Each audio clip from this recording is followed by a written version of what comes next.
Unable to perform space shuffle now, he stood his ground, ready to face the divine Nest Sun God in a decisive battle.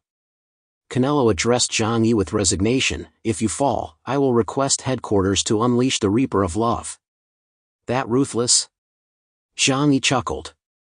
"You don't understand." Canelo took a deep breath. "There are two more beings like him." Zhang Yi hadn't seen the three pillar gods with his own eyes, but Canelo had known of their existence for a year. That was precisely why Columbia headquarters had to intervene. A single sun god possessed terrifying power. If all three ever joined forces, they could effortlessly annihilate the entire Columbus Ocean fleet. Yet upon hearing this, a sudden flash of insight struck Zhang Yi. "So there are three of them?" "Yes." "Do you feel the pressure now?" Canelo remarked. "No." Zhang Yi shook his head. "It makes me feel incredibly relieved." A smile actually spread across his face, the exhilaration of spotting a glimmer of hope. Canelo froze for a moment before resuming his aim at the divine Nest Sun God. He inwardly scoffed, this guy must be out of his mind. Divine Nest Sun God temporarily ignored Canelo. Once he eliminated Zhang Yi, dealing with that long-range sniping mutant would be a breeze. However, Canelo's presence reduced the full force of his attacks by a third, buying Zhang Yi precious time. Wielding his scepter, wave after wave of assaults crashed like tidal surges, relentlessly eroding Zhang Yi's dimensional space. Zhang Yi and Flower fought together, pouring every ounce of strength into resisting this force. Yet the power of the divine Nest Sun God was overwhelming. Even the combined efforts of the three epsilons could only slow the pace at which he shattered their dimensional gates. Crash, another dozen dimensional gates shattered, leaving half of Zhang Yi's defenses destroyed. At this rate, they wouldn't last even half a minute. Yet Zhang Yi scanned his surroundings, his gaze searching for something. What exactly is it? The very existence they fear. From the attack of the divine Nest Sun God, Zhang Yi sensed that he was racing against time. Gone was the initial composure and calm. The attack of the divine Nest Sun God poured down relentlessly like a torrential downpour. Zhang Yi's dimensional gates shattered one after another, cracking layer by layer like thin, brittle glass. In less than 3 seconds, over 2,000 of the Gate of 3,000 realms had been destroyed. If this continued, Zhang Yi's space abilities would be utterly crippled. "I won't let you destroy me completely. At the very least, I must keep a backup plan." Zhang Yi lifted his head to gaze at the sky, a strange smile suddenly curling his lips. "I've held the title of absolute defense for a long time. There's no such thing as an absolutely unbreakable defense in this world. Others bestowing this title upon me was merely symbolic. But no one knows that I truly possess an absolutely unbreakable defensive method." Just as the divine Nest Sun God swung his scepter again, intending to shatter Zhang Yi's dimensional gate, he suddenly gathered all the dimensional gates around him. Then, a massive doorway materialized behind him. Zhang Yi took a step backward and stepped through the doorway. The enormous doorway snapped shut like a zipper, and Zhang Yi vanished completely from midair, leaving not even the slightest ripple. Zhang Yi's true power lay in opening independent alternate dimensions that did not exist within this grand space. He could unlock doors to these alternate realms. In the past, he had used this ability as a defensive measure and a means of teleportation. But in essence, it was simply a passageway. Now, Zhang Yi had entered the alternate dimension and sealed the passage behind him. From this moment onward, he would no longer exist within this world. No matter how formidable your power, you cannot erase a being that never existed in this world. If there was a flaw, it was that Zhang Yi's time within the space was limited. The disparity in time flow meant that a single minute inside felt like decades passing. Even lingering for just 1 minute would subject him to the sensation of his body becoming utterly immobile while his mind remained lucidly aware of the passage of immense time. To develop this ability, Zhang Yi subjected himself to an extremely brutal training regimen. Yet, up until now, his maximum endurance within the dimensional space had only reached 2.5 minutes. However, for the current situation, it was more than sufficient. The sudden loss of his target left the divine nest sun god momentarily stunned. Where did that bastard go? He scanned left and right, yet even Space Shuffle shouldn't have erased all traces. But now, Zhang Yi had vanished without a trace. Vanished completely from the vast expanse tens of thousands of meters above. This must be an illusion, right? You little brat, don't think you can fool me. Fortunately, the divine nest sun god's target wasn't him. Otherwise, he'd likely have met his end right here. Chaos, chaos. Canelo tried to contact Zhang Yi, but the system responded with signal interrupted. This left Canelo utterly dumbfounded. Wait, bro, I came to back you up. Where the hell are you? Fury twisted Canelo's nose nearly crooked. He had no idea Zhang Yi remained in the same place, though separated from the real world by a thin spatial barrier, existing in another dimension. The divine nest sun god truly lost his mind. His attack missed completely, and Zhang Yi vanished without a trace. It felt like he'd been toyed with by some weak 6th generation guy. Damn it. Zhang Yi vanished from his spot in an instant, throwing the divine nest sun god into a frenzy. He was now firing at full throttle, racing against time to slay Zhang Yi. Every second he lingered here made him a fraction more dangerous. And the 30 seconds he had declared had long since passed. Enraged, the divine nest sun god turned his gaze toward the distant horizon. Canelo, who should have been aiming his gun at him from that spot, had long since fled. Clenching his fists, the divine nest sun god began unleashing an indiscriminate attack upon his surroundings. Yet his frenzied energy could only vent into the void. Edo City was completely destroyed after this day. Abruptly, a brilliant white light flared in the sky above.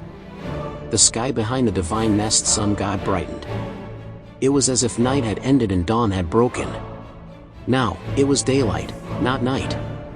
The darkness forcibly summoned by the divine nest sun god was dispelled by a mightier force.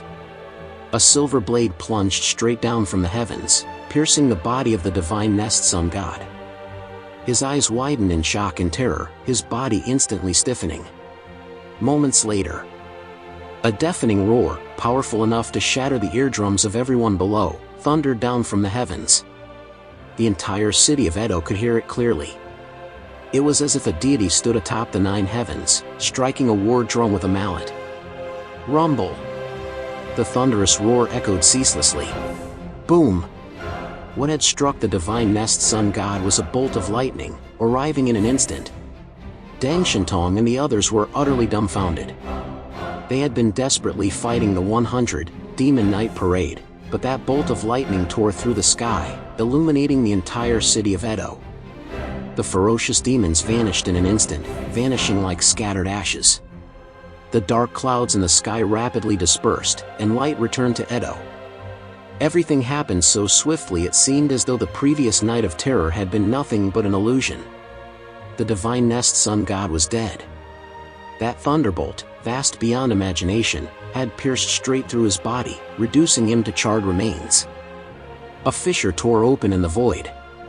An arm reached out from within, grasping firmly at the deity's fading origin. Zhang Yi secured the origin of the divine nest sun god, his heart still pounding as he gazed skyward. Not a cloud in sight. The thick, dark clouds had dispersed, revealing a deep azure sky unseen for ages. Thunder tribulation? The term surfaced in Zhang Yi's mind. In the immortal tales of Huashu Kingdom, the might of thunder was always held in utmost reverence. Classical novels spoke of enduring thunder tribulations. Yet today, he had witnessed this terrifying spectacle with his own eyes. The divine nest sun god, whose ability index approached 30,000 points, had been struck dead by a single bolt of thunder. Deep down, Zhang Yi had always known that the mysterious civilizations remained hidden from the mortal world, constrained by some greater power. But he had never understood what that power truly was. Until this moment, when he witnessed the holy might of heaven. Zhang Yi rubbed his temples, feeling the world he inhabited growing increasingly unreal. Could it be that gods truly exist in this world? Or a creator who controls everything? Forget it. These things are beyond comprehension. I need to get out of here fast. Zhang Yi gazed down at Edo City below. The entire city now lay in near total ruin. With the deaths of the evil demon and the divine nest sun god, the controlled seed people slowly awoke from the rubble. Most had already been killed by the battle's aftermath. Those just awakening let out agonized screams. So cold, so cold. Help! Where am I? Why is everything in ruins? What? What happened to me? Why did I suddenly appear here? The screams echoed the chaos gripping Edo City. Zhang Yi had no time to spare for them. Without the nomadic insects' parasites, they were merely ordinary people. Soon, most would succumb to the extreme cold. Yet they were about to relive the horrors of humanity's apocalyptic dawn. Zhang Yi landed on Mount Fudo. Deng Shintong and the others, fresh from a fierce battle, looked far from rested. It's time to leave. Zhang Yi turned to gaze at Mount Fudo. This active volcano, symbolizing the fortune of the Neon Nation, had collapsed halfway from its peak. The colossal fossil of an ancient creature was now fully exposed. That is. Liang Yu stared at the immense fossil, her voice breaking as she cried out. A dragon. Deng Shintong declared with unwavering certainty. Indeed, the colossal ancient creature fossil bore the unmistakable form of a mythical dragon. Its elongated body, clawed fingers, and horned crest perfectly matched humanity's vision of a divine dragon. However, it wasn't just the fossil of a single dragon. Alongside it lay several other bizarre creature fossils, seemingly entangled in a fierce, deadly struggle.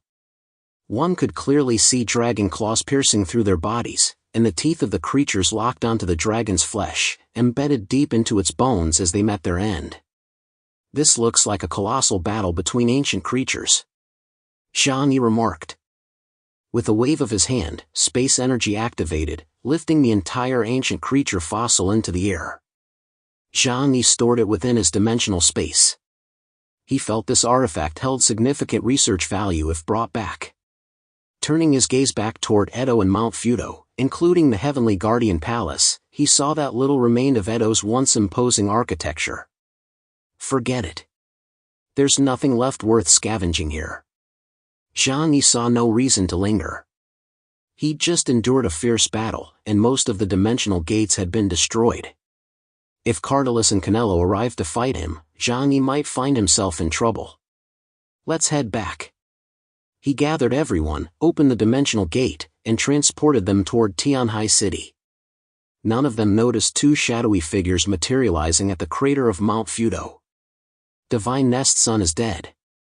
One shadow spoke coldly. The other shadow replied, I warned him. It wasn't time yet. Appearing in this world is dangerous. He underestimated the dangers outside. But the tribe invested immense resources in cultivating him. Now that he's dead, how can we be worthy of the tribe? It couldn't be helped. The greatest loss is that our plans in Zeepan have been ruined. The other shadow turned to him. What? Do we need to cultivate a new representative? The shadow replied, We'll see. This world is constantly shifting. Besides, cultivating someone of that caliber no longer holds meaning. After exchanging these words, the two shadows gradually faded into the void. From start to finish, Zhang Yi remained utterly unaware of their presence. Zhang Yi led everyone directly out of Neon. Before leaving, he briefly considered whether to say goodbye to Canelo. After all, during the battle earlier, he had extended a helping hand. However, after some thought, Zhang Yi abandoned the idea. At that time, their common enemy was the Divine Nest Sun God. Now that the Divine Nest Sun God Kamitsuki had been struck down by heavenly execution, and considering Zhang Yi had made the Void World departure, leaving the crisis solely for Canelo to handle, there was a possibility the other side might now concentrate the Colombian Naval Fleet's forces to intercept Zhang Yi. Theoretically, Zhang Yi needn't worry about being trapped by them. Yet 3 years into the apocalypse, the former world's top military power remained formidable.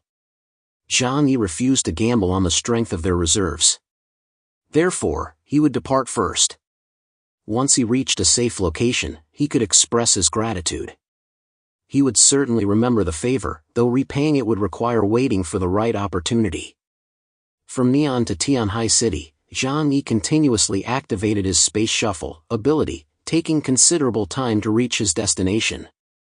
Along the way, he passed by Star Island's Mist Valley, casting a distant glance at it. That area was now completely surrounded by a vast fleet of naval warships. They belonged to Colombia, the East Sea region, and other surrounding nations. Deng Shintong had caused quite a commotion there to draw away the Colombian Navy. For some reason, Zhang Yi couldn't shake a sense of unease. If they truly provoked the civilizations of the underworld, summoning entities like the Hades gatekeepers into the mortal realm, they'd be in serious trouble. Take this divine nest sun god, for instance. His power was roughly around 30,000 points.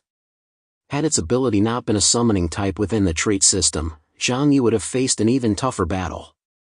Such individuals' abilities primarily shine within large-scale wars, not in individual combat.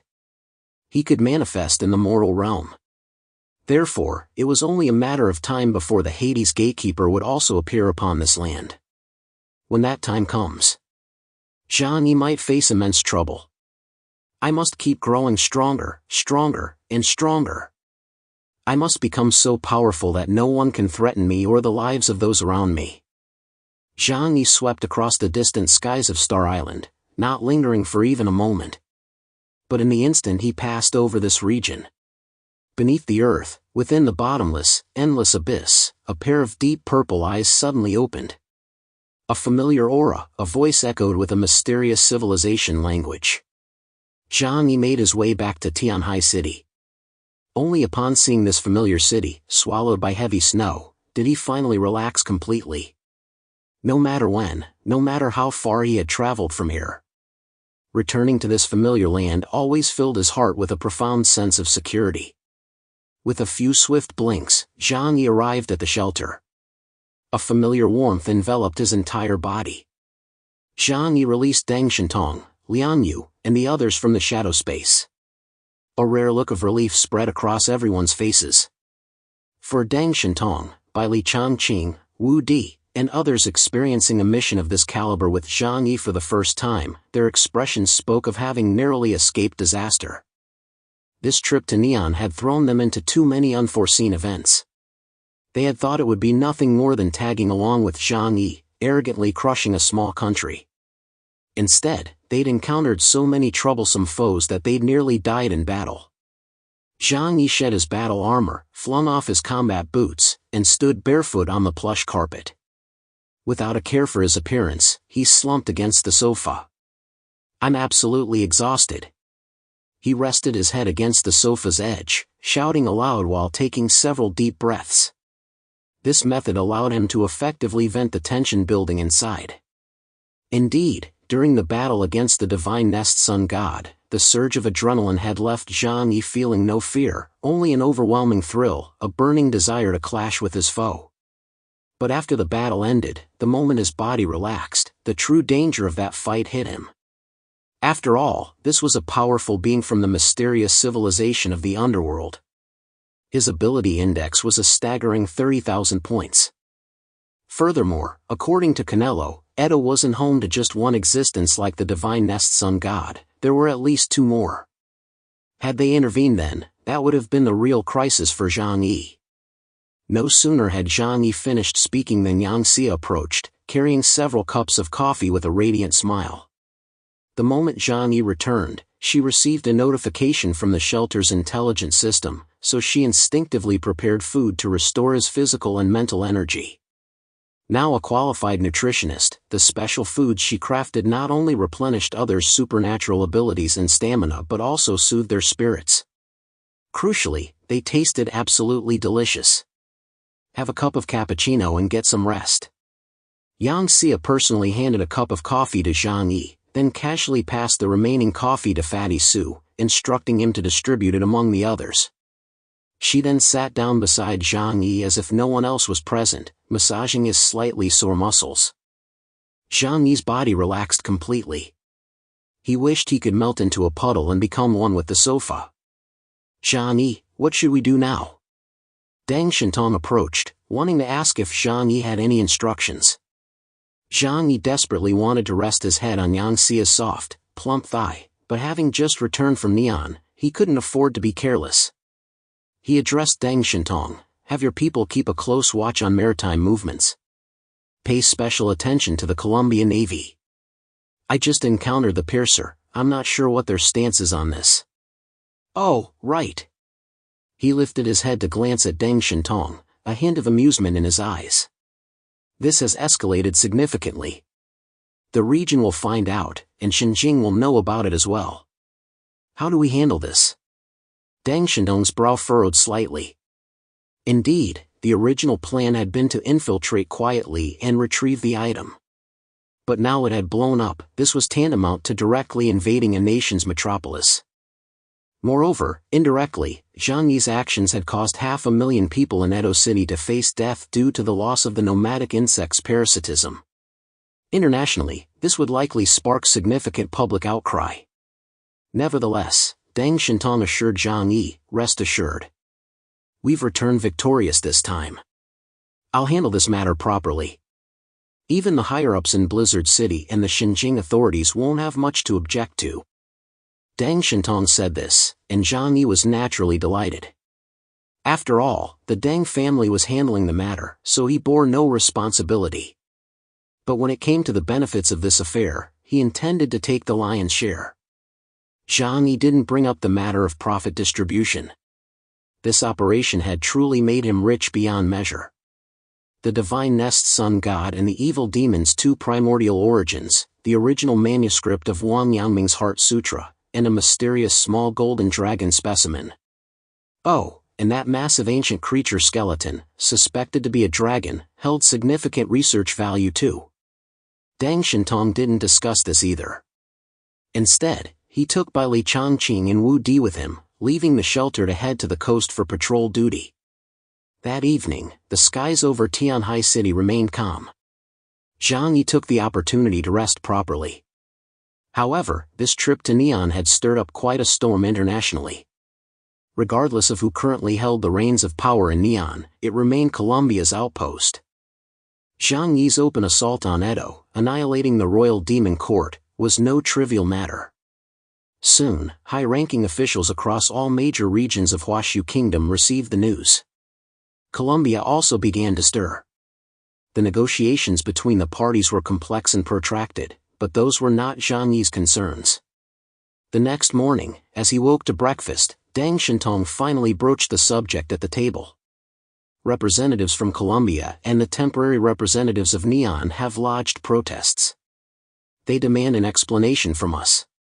Last night, Xinjiang launched an urgent inquiry into Blizzard City. The commander summoned my uncle, and the two discussed matters all night long. Zhang Yi stirred his bowl of milk oatmeal and asked indifferently, "Did they come up with anything worthwhile?" Deng Shintong looked at Zhang Yi and smiled faintly. "It's not really a big deal. These are chaotic times, whoever has the biggest fist gets to call the shots.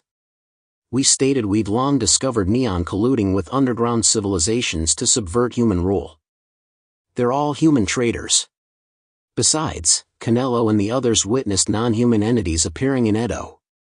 The evidence is irrefutable. With the Royal Demon Court's personnel all eliminated by us, they have no choice but to accept our version." Zhang Yi replied calmly, "That's good.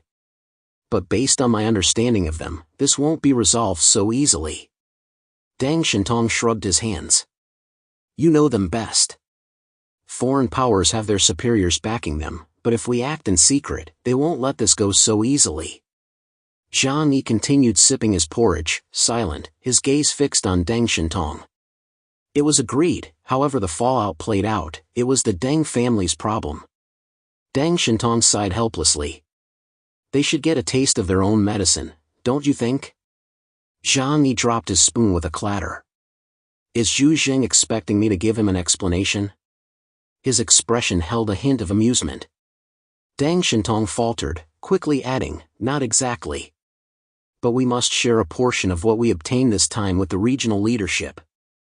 Moreover, the Xinjiang faction has learned of the ancient creature fossil we retrieved from Mount Fudo. They've expressed significant interest." Zhang Yi said, as agreed, I need time to thoroughly study the original text of the Heart Sutra.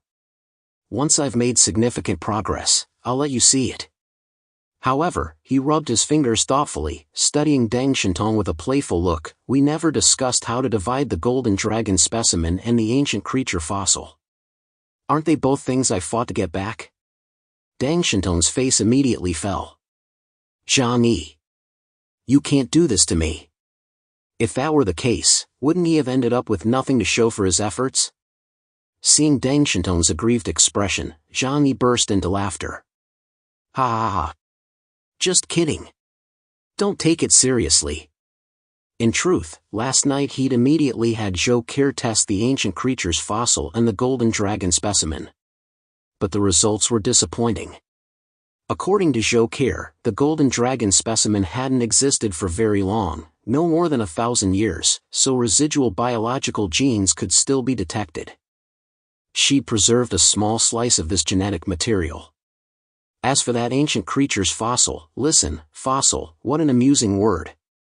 It's been turned to stone after so much time. What the hell could you possibly extract from that? According to Zhou Qi, aside from preserving the creature's shape, there was nothing of value left inside. The bone itself was incredibly hard, even surpassing some rare metals. However, its practical utility was extremely low. Its greatest significance might be for future museum exhibitions. Zhang Yi wasn't about to wait around for someone to ask before investigating these items' value. Crossing his arms and propping his elbows on the table, he looked at Deng Shintong and said, I'm a man of my word. What I promise to give you, I will give. I can give you what you want. But you must tell me, what do you intend to do with them? After speaking, Zhang Yi directly retrieved the small golden dragon specimen from his dimensional space and placed it on the table.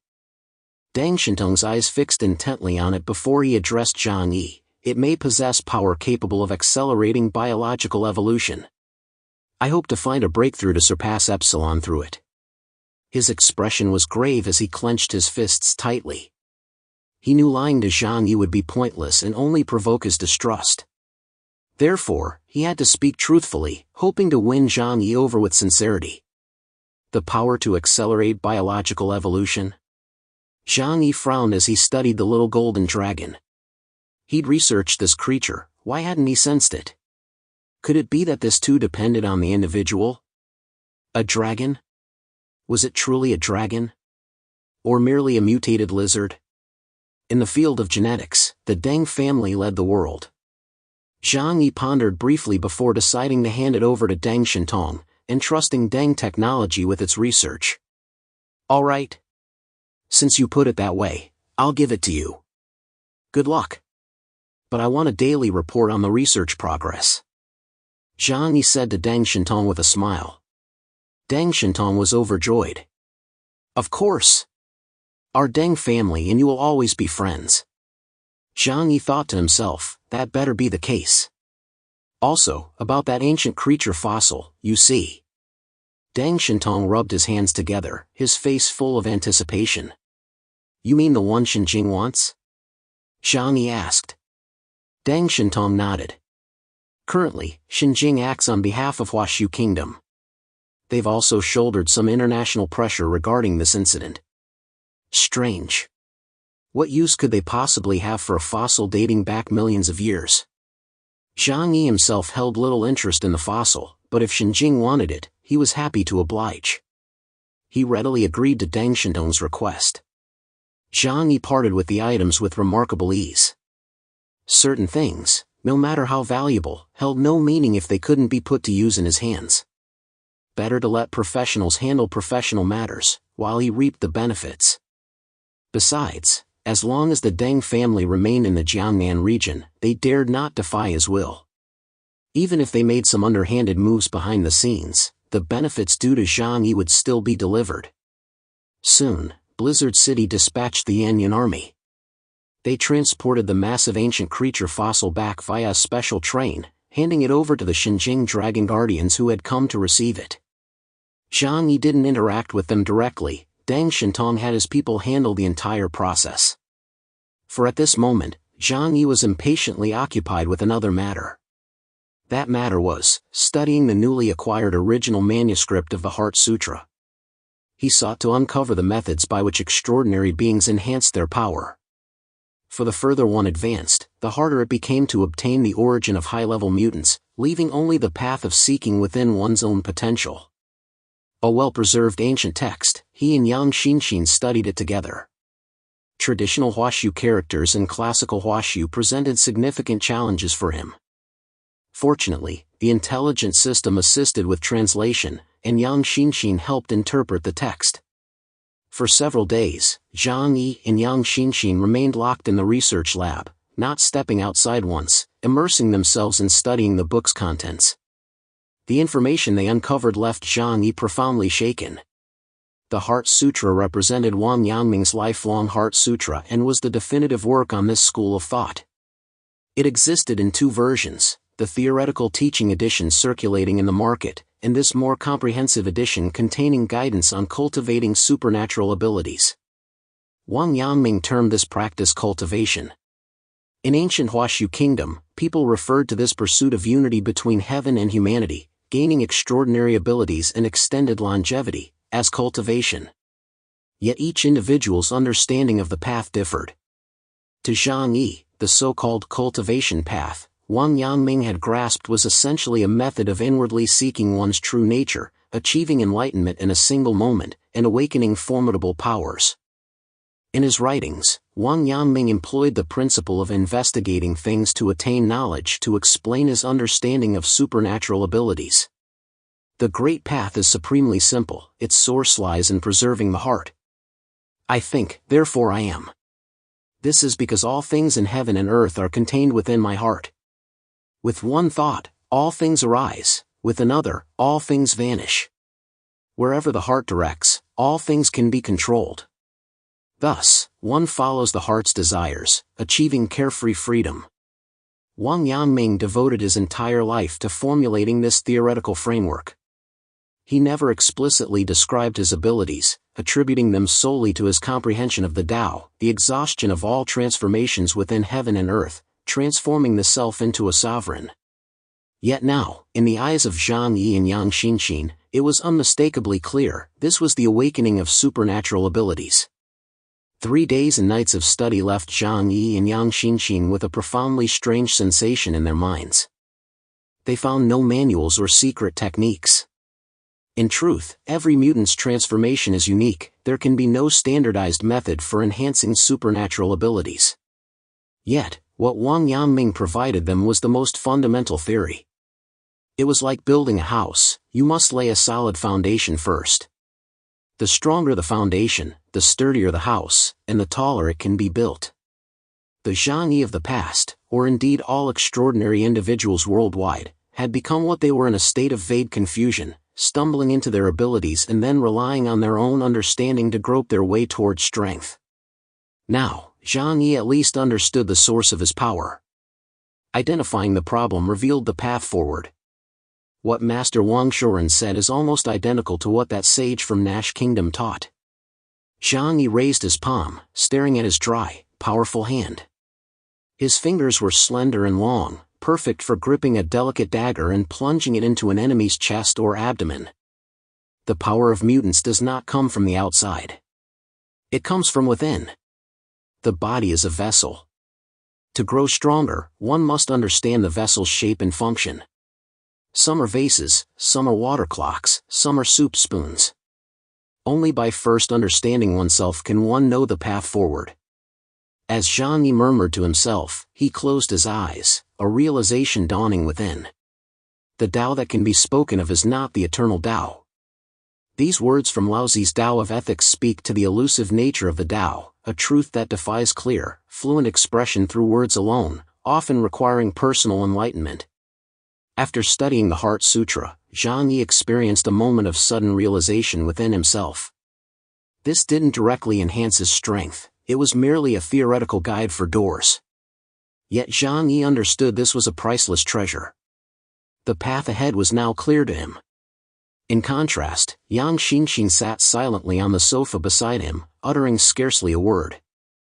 Her eyes, like dark, still pools of black gemstone, occasionally flickered with an obscure, elusive light, like a shooting star vanishing abruptly across the night sky. She was far too intelligent.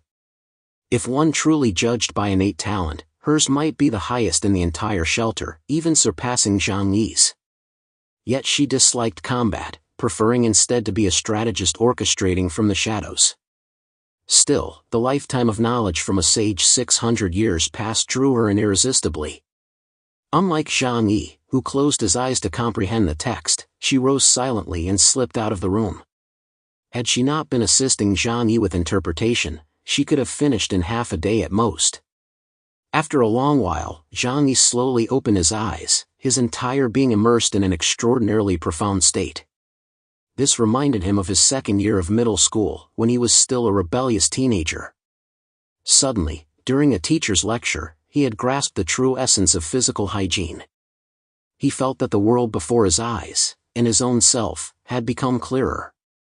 Zhang Yi retrieved the two primordial origins he had obtained from Neon. The primordial origin of the evil demon remained intact, while that of the divine nest sun god had suffered partial depletion due to the lightning strike. He absorbed both primordial origins into his own body. Then, he attempted to fuse these powers. Sure enough, after studying Wang Shoren's insights on cultivating mutant power in the Heart Sutra, he began grasping certain techniques. The fusion process accelerated significantly compared to before. At this rate, absorbing all this origin energy would now take no more than 2 months. It's not just the absorption speed that's increased. As I begin to comprehend my own power, my ability to wield it also expands. I exist, therefore I ponder. I am the sovereign of this world. This world is my own body. Thus, the limits of my power lie in my thoughts. They depend on how vast my heart can become. Within Zhang Yi's eyes, light began to twist and warp in 2 distinct directions. The forces of time and space seemed to be slowly merging. Following the chaos assault on Edo, major global organizations convened an online meeting.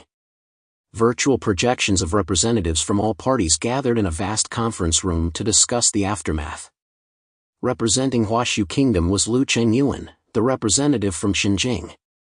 At 52 years of age, he embodied the peak of a man's composure, experience, and emotional maturity.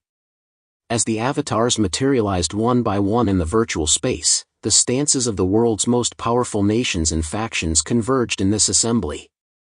The old global order had long been shattered, a new equilibrium had already taken shape. The conference hall was arranged in tiers, radiating outward from a central inner circle to form concentric rings. Seated within the innermost circle at the conference center were 10 individuals, representatives of the 10 most powerful forces universally acknowledged in the world today. By the time Lu Chengyuan's image appeared here, all attendees had arrived. Today, the representative of Huashu Kingdom was the central figure in this gathering. After all, they bore primary responsibility for provoking the conflict in this incident. After making his entrance, Lu Chengyuan politely nodded to the others present before taking his seat with deliberate ease. The Neon representative immediately spoke up, demanding answers. Huashu Kingdom sent forces to invade Neon territory, slaughtering countless Neon citizens. This is blatant aggression. Huashu Kingdom must bear full responsibility for this incident. I demand you hand over the mastermind and compensate my country for all losses. Lu Chengyuan heard this and a dismissive smile touched his lips. After the apocalypse, some military forces still existed within Neon. However, after 2 large-scale conflicts, they had been largely destroyed. Particularly the mutant, Zhang Yi had single-handedly exterminated them all. Now, they merely occupied a seat at the conference table, serving as nothing more than Columbia's puppets. Lu Chengyuan stated calmly, if we're discussing this matter, I must first address your collusion with the underground mysterious civilization. It is common knowledge that the underground mysterious civilization possesses formidable armed forces.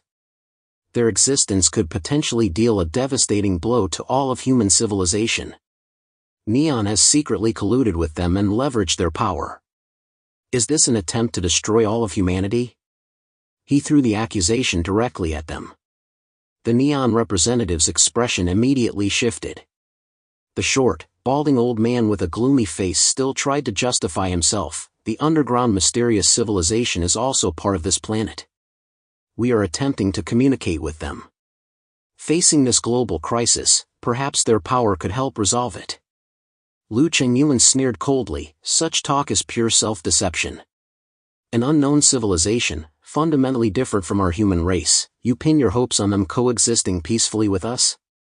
Do you seriously believe only your neon faction has interacted with these subterranean beings? His gaze swept across the assembly hall, deliberately ignoring the representatives from other factions.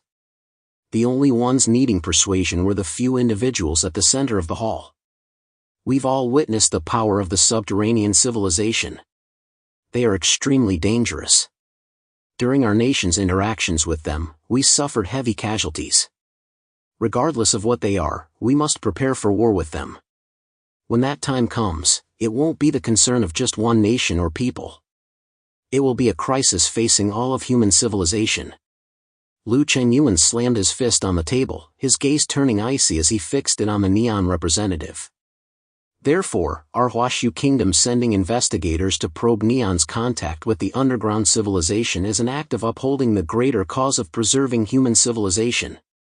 Now, I demand the Federation hold Neon accountable. His words rang out with force, making the Neon representative's face grow increasingly grim.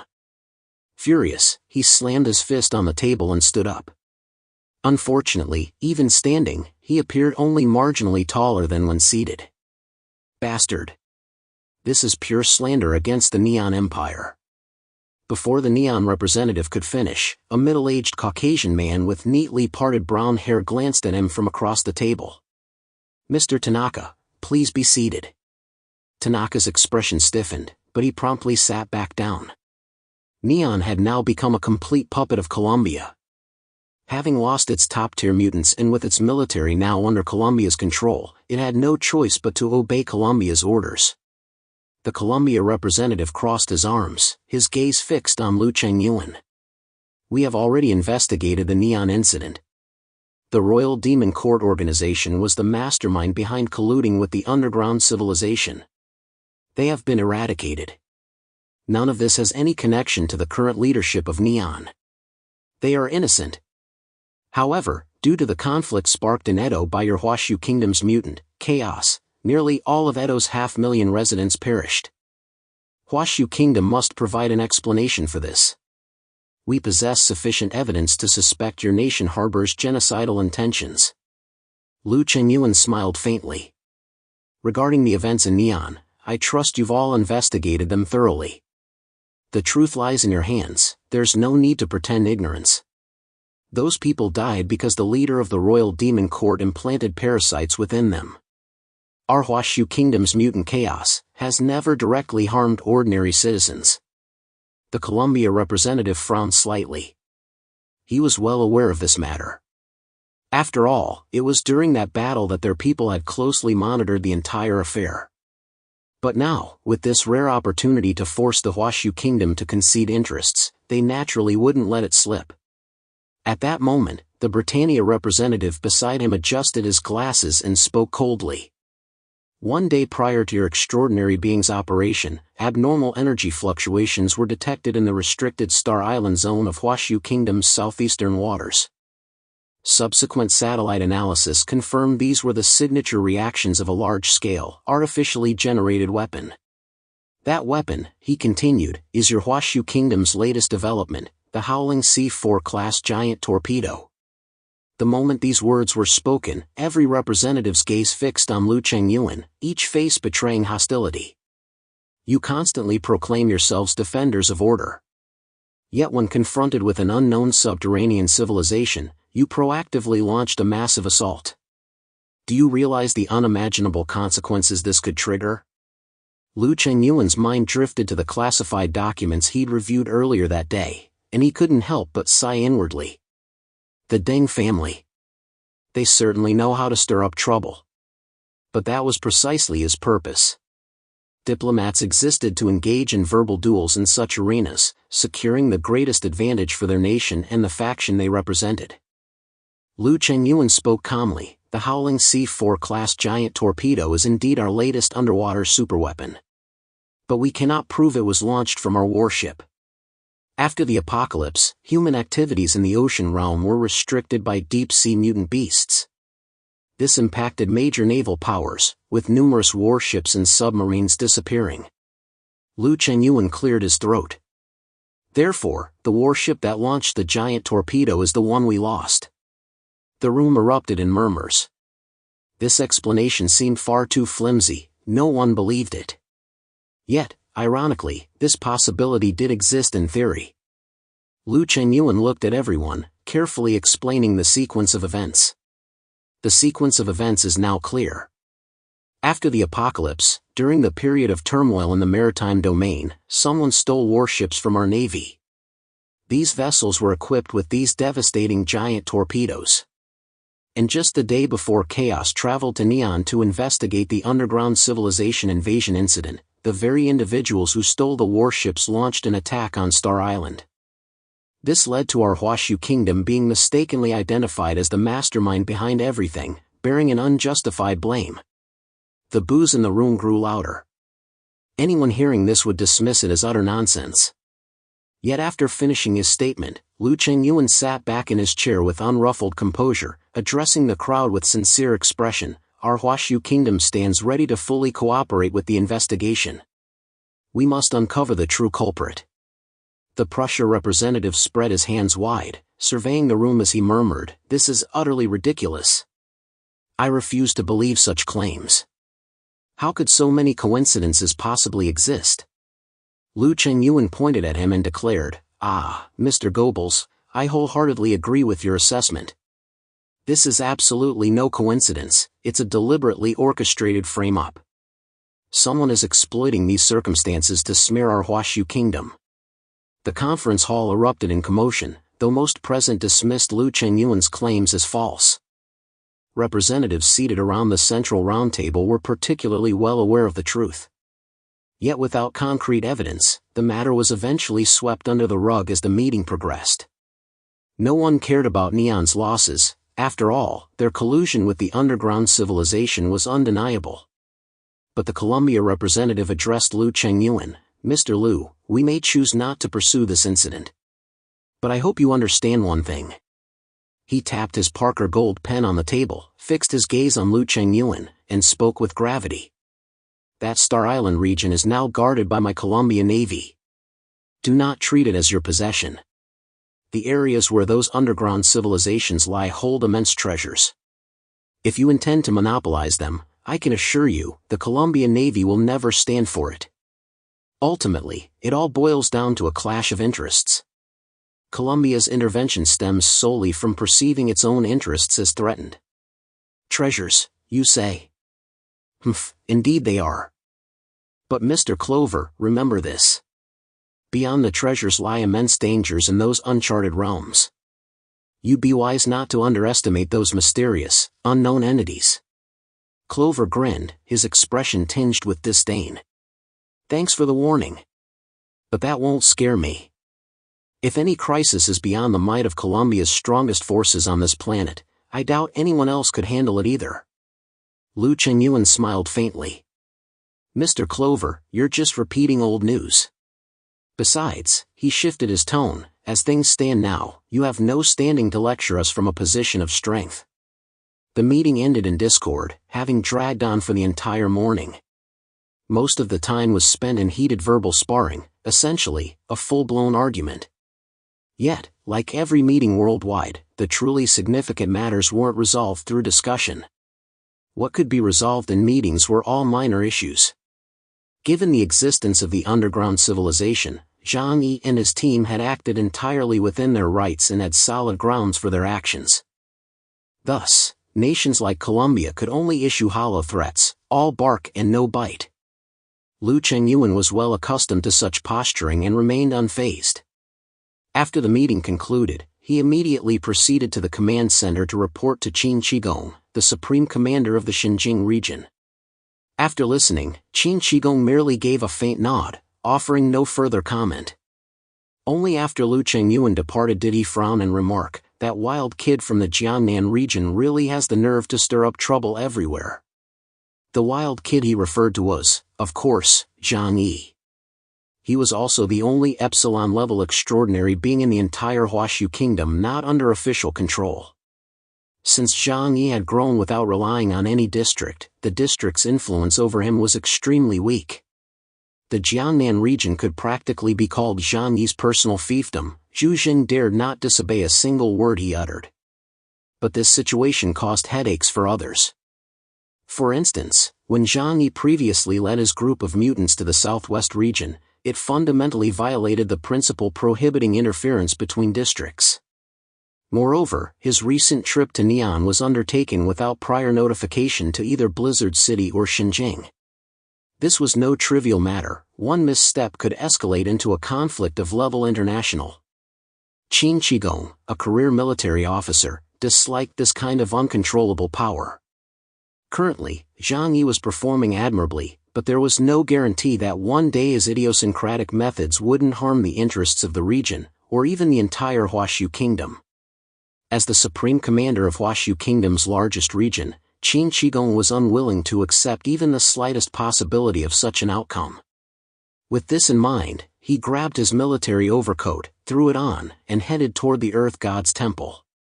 Braving the swirling snowstorm and crossing the vast blue brick plaza, Qin Qigong arrived beneath the eaves of the Earth God's temple.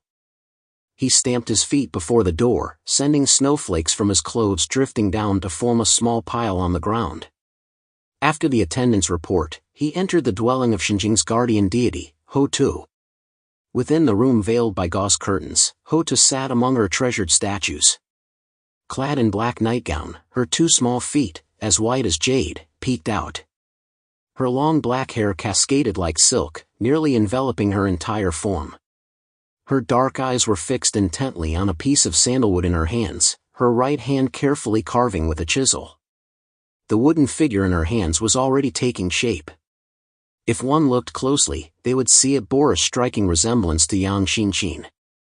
Qin Qigong appeared beyond the gauze curtain.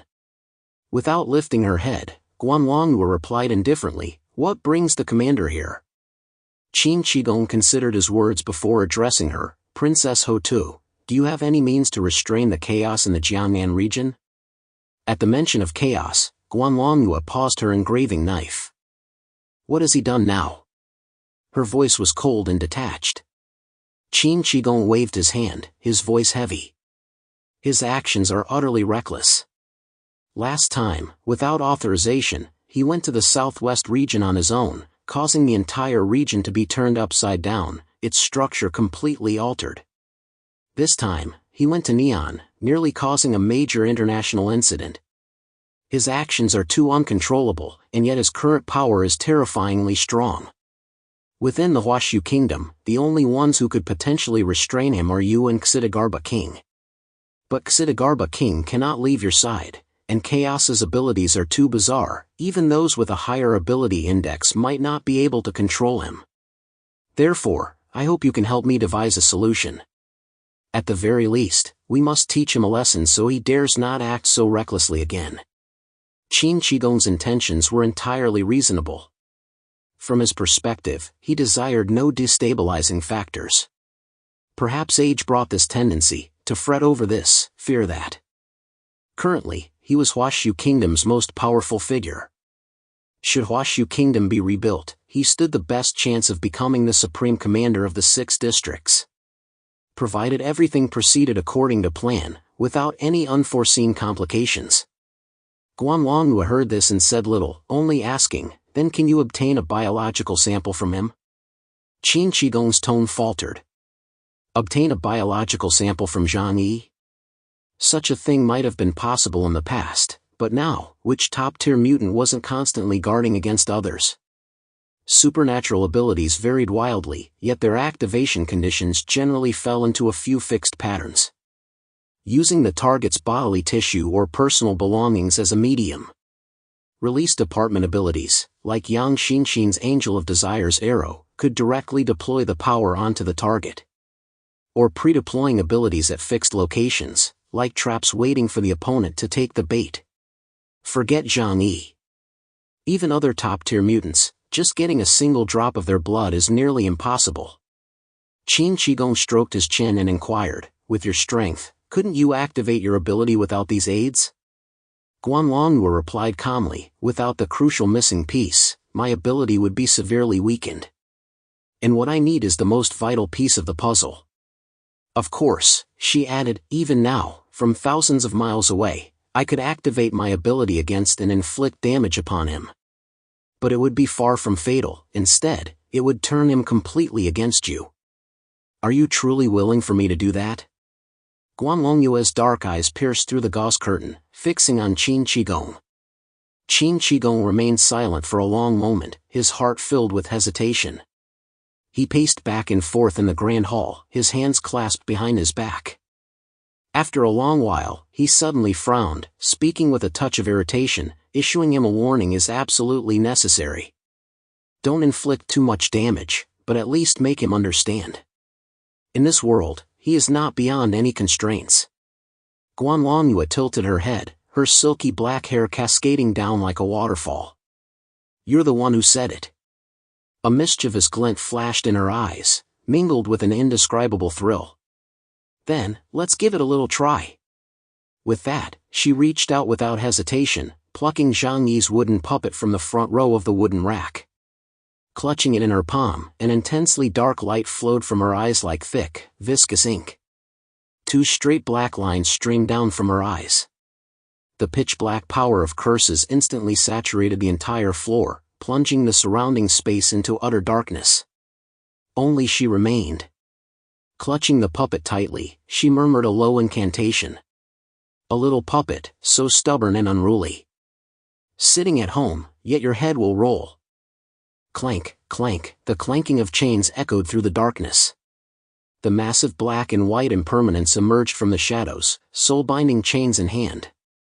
The puppet suddenly dissolved into a wisp of blue smoke, flowing past Guanlongyue's fingertips and vanishing into the chains of the black and white impermanence. Clank, clank, clank. Chains clanking in unison, they turned their gaze toward the distant southeast. The 2 ghost gods exchanged a glance, their expressions neither quite tears nor quite laughter, before fading back into the darkness. It was now the dead of night. For several days, Zhang Yi had been immersed in studying the Heart Sutra, finding the text utterly brilliant. Though he couldn't directly glean methods to enhance his supernatural abilities from it, his path forward became clearer. Wang Yangming was a sage. With few precedents to draw upon, he achieved monumental breakthroughs in the realm of supernatural powers through his method of investigating things to attain knowledge. But Zhang Yi was not. He had always considered himself merely an ordinary person, slightly clever and overly cautious. Wang Yangming seemed to have anticipated this. Thus, within the chapters of the Heart Sutra, there is also a recorded meditation practice called the Ziwu purification exercise. This practice originated from Taoist internal alchemy cultivation methods. Later, after being adapted by Wang Yangming, it became a specialized technique for calming the mind through meditation and gaining self-awareness. It wasn't some secret manual from immortal novels that promised ascension to godhood after cultivation. Simply put, it was just a method for teaching people how to meditate and sit in contemplation. Zhang Yi began practicing this method, striving to quiet his mind, connect with his inner world, and unlock greater potential. The cultivation of Taoist practices is invariably tedious at the outset. For the very concept of quieting the mind is the most challenging, distractions are ever present. Fortunately, when it came to meditation itself, Liang Yu could offer him relevant guidance. After all, in martial arts, meditation is also a way to cultivate Qigong abilities. Zhang Yi expended considerable effort to try and enter the state of meditation. He lost track of time, nearly drifting off to sleep while meditating with his eyes closed. Perhaps he truly had fallen asleep. But when he opened his eyes again, what met his gaze was a vast, utterly baffling world, pure white. In the boundless space, he saw countless points of light suspended mid-air, densely packed like stars in the night sky, each emitting a soft, white glow. Zhang Yi appeared within this ocean of white light rain, his own form no longer human, transformed into one among countless points of light. As if drifting within his mother's womb, this place filled his soul with profound warmth. Just as Zhang Yi was immersed in this unique sensation, the danger-sensing ability of everything follows the trail jolted him awake from his meditation. Silence reigned in the room, still as the night itself. Yet in the corner, two colossal figures loomed over him, their gaze fixed and unyielding. One black, one white, they wielded soul-binding chains, their expressions neither quite tears nor quite laughter. Zhang Yi's pupils contracted sharply. He had seen this power before. It belonged to the most enigmatic, and by many accounts the most powerful, supernatural being in present-day Huashu Kingdom, Hotu, Guanlongyue. Zhang Yi hadn't expected Guanlongyue to attack him. A flurry of thoughts raced through his mind in an instant. But now, there was no time left for deliberation. For the chains held by the black and white impermanence were transforming from ethereal to solid. And upon his own body, ring after ring of solidified chains began to slowly materialize. The fear of death instantly engulfed Zhang Yi's heart. Hotua's ability was famed as unavoidable death. Any target she locked onto, no matter where they fled, could ultimately not escape the fate of death. Yet, a peculiar sensation suddenly surfaced in Zhang Yi's mind. An inescapable death? But why did the danger warning from everything follows the trail feel so faint? As if he could snap these chains with a single flick of his wrist?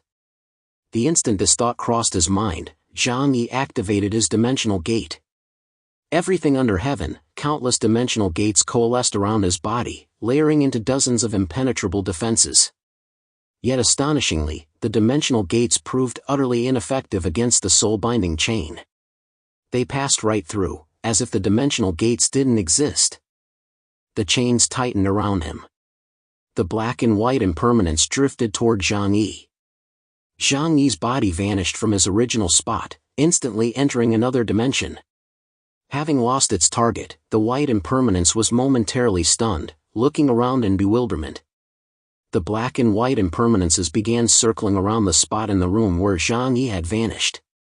For according to their senses, Zhang Yi truly existed within that spatial node. After entering the alternate dimension, Zhang Yi, already familiar with this environment, actually calmed down. The abnormal flow of time here caused a complete disconnection between one's physical body and mind. Thus, while the mind perceived the passage of years, the body experienced only a brief span of time. Though this inflicted mental torment, once accustomed to it, one could exploit the temporal disparity between inner and outer worlds for deep contemplation.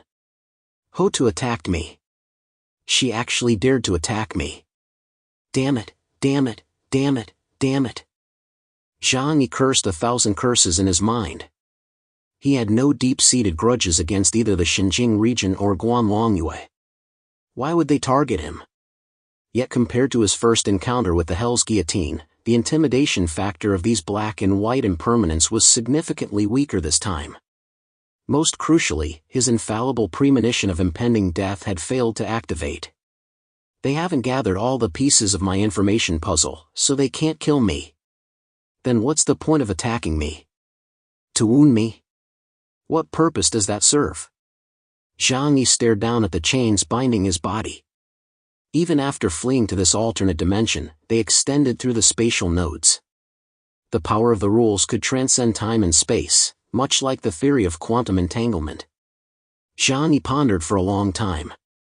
He had to figure out what exactly was happening in this situation. After prolonged contemplation, he finally grasped one crucial point. He had made things far too big this time. So big that Xinjiang had begun to harbor dissatisfaction toward him. No, perhaps it's not just Xinjiang. Those in high positions, entrenched in their privileges, always fear the emergence of new disruptors who might threaten their standing. My appearance has caused the 4 great Tusi families of the southwest region to lose their status. The higher-ups in other regions might have their own thoughts on this. Especially Zhu Zheng. Could it be that bastard wants me dead? The thought sent a surge of murderous intent boiling through Zhang Yi's veins.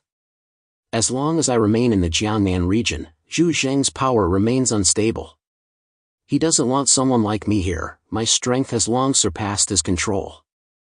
Zhang Yi considered countless possibilities, but all remained mere conjecture. He possessed no concrete evidence. Yet the soul-binding chain tightly encircling his body was undeniably real. What the hell am I supposed to do about this thing? Zhang Yi frowned, a wave of irritation washing over him. He couldn't hide in this alternate space forever. Sooner or later, he'd have to leave. But what kind of situation would await him outside? His mind raced. In that instant, a memory surfaced. Back in the Qinling Mountains underground, he had once used Guanlongyua's cursed doll against the White Dragon child. The chains had bound White Dragon, only for him to snap them free in an instant. Guanlongyua couldn't possibly have gathered all of White Dragon's information fragments. That's why the ability activated incompletely, just like when she used it on me this time.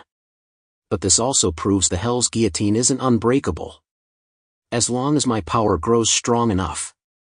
As this thought crossed Zhang Yi's mind, a surge of immense courage welled up within him. He drew a deep breath, his gaze fixed on the soul-binding chain encircling his body. For days of studying and interpreting the Heart Sutra had begun to awaken his self-understanding. His supernatural abilities hadn't grown stronger, but his comprehension of his own power had deepened immensely. There was no need to blindly chase external power. Every mutant was a vast treasure trove within themselves. The very fusion of time and space was a magnificent miracle born into this world. Yin and yang swirled within his eyes. The power of time in his left eye formed a clockwise vortex, while the power of space in his right eye spun counterclockwise. Time. Space. The power of time-space reversal. Space-time, reverse flow. An intangible force poured directly into the soul-binding chain. The black chains that had held Zhang Yi tightly bound suddenly began to dissipate like dust in an instant.